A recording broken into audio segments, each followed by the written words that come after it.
Hey guys, thank you for watching this video. I want to try to keep this brief, but just knowing my personality, I tend to ramble sometimes. I'm going to try to respect your time, but I would really appreciate it if you've gotten to the point where you've started watching the video. I really want you to watch it to the end, especially if you are someone in full-time ministry, part-time ministry, or volunteer ministry where you are making purchasing decisions for your church, specifically in worship, media arts, production areas.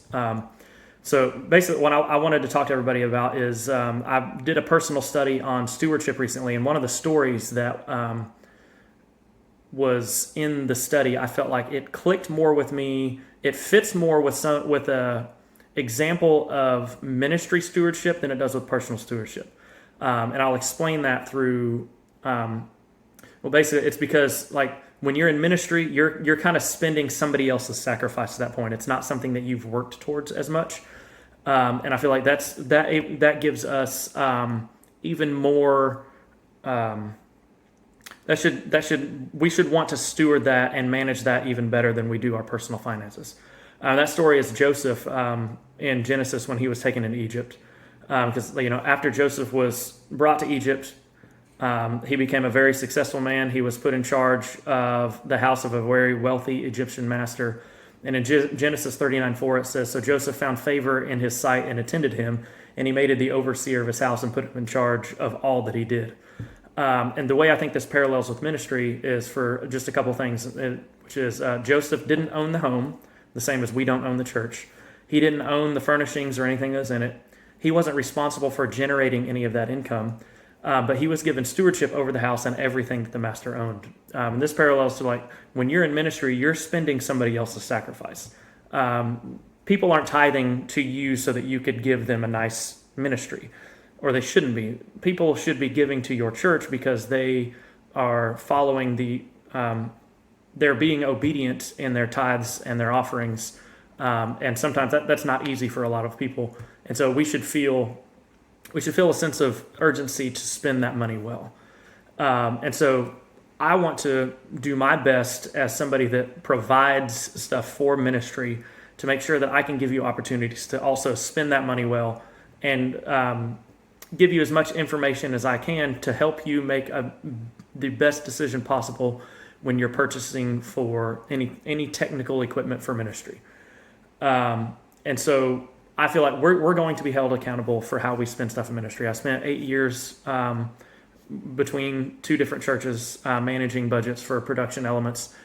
If I could go back and do those 8 years again, I would definitely spend my money a little bit better after just learning more, in my mid 30s than, being a 23 to 32-year-old during that time, just not spending money because as well as I could have.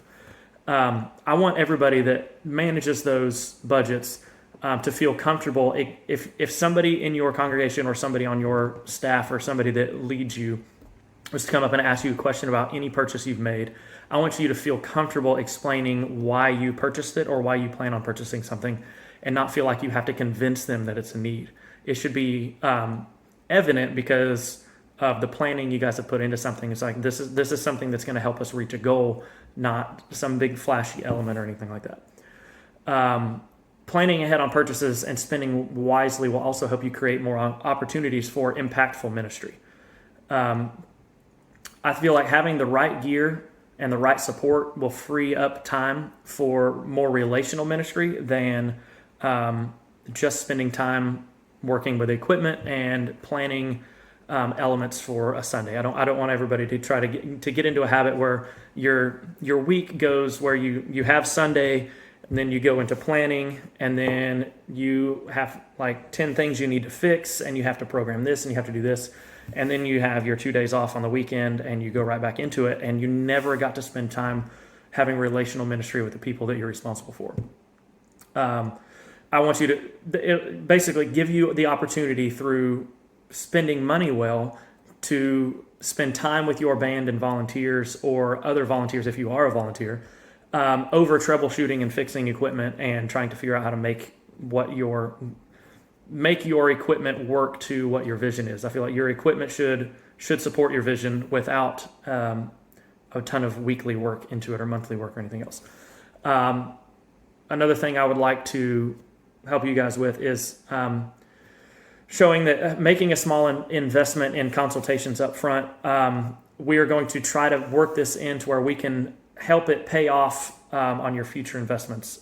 So what I'm trying to work out, I don't have details on this yet, is if you hire me or anybody that works with me or Unity Media for consultation purposes to help you guys do an upgrade, or if you're spending a decent chunk of your budget over a certain period of time, we're going to try to work the costs of that back into what you spend. So for instance, if you were to spend $250 on some consulting, and you end up spending $5,000 or $6,000 on equipment that you also want us to install, or if you even install it yourself, we're going to try to deduct $250 from what you're spending and make it to where the investment you put into planning well pays off in the end by discounts on the equipment you order.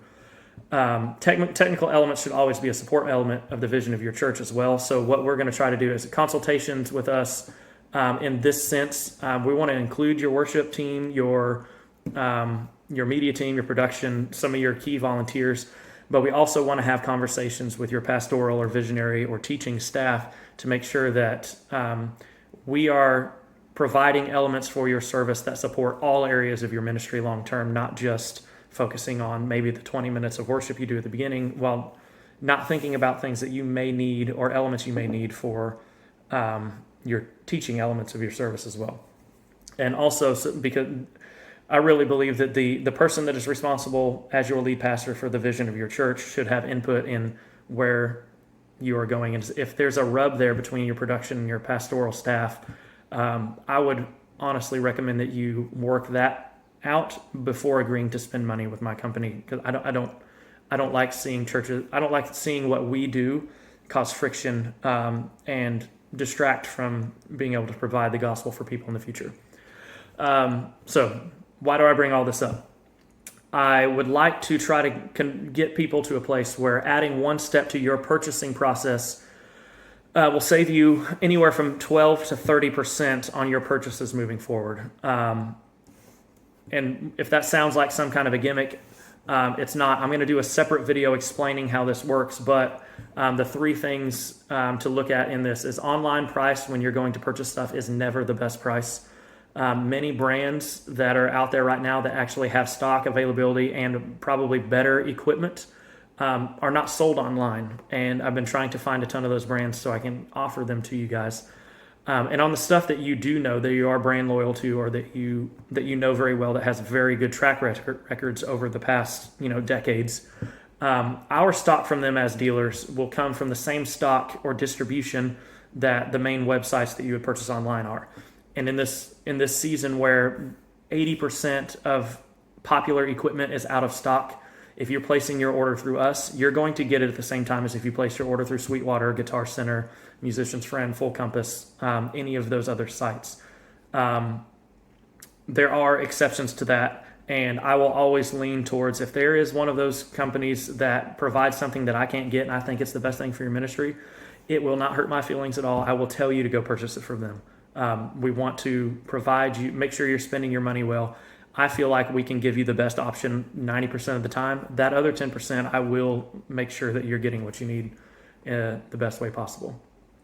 So I'm going to follow up and include in an email the ways that this work, and also there will be a video following up showing describing what map pricing is, an online price, and how we are able to provide you a better deal than you could get if you just go on Sweetwater or something and purchase online. That being said, easiest thing to do, the one step that I'm actually doing, the way that we can beat the price that you are giving online without violating contracts with dealers, is I can sell anything to you at any price I want. The only thing I can't do is advertise it below the price that they've set, which is the prices you see online. So the one extra step that we would add in is you either have to just call, text, or email me stating that you want a price on a specific piece of equipment or a category of equipment. At that point, when you've asked for it, it's no longer advertising, and I can send you whatever you want. I'll follow up with this with some more details hope to hear from you soon.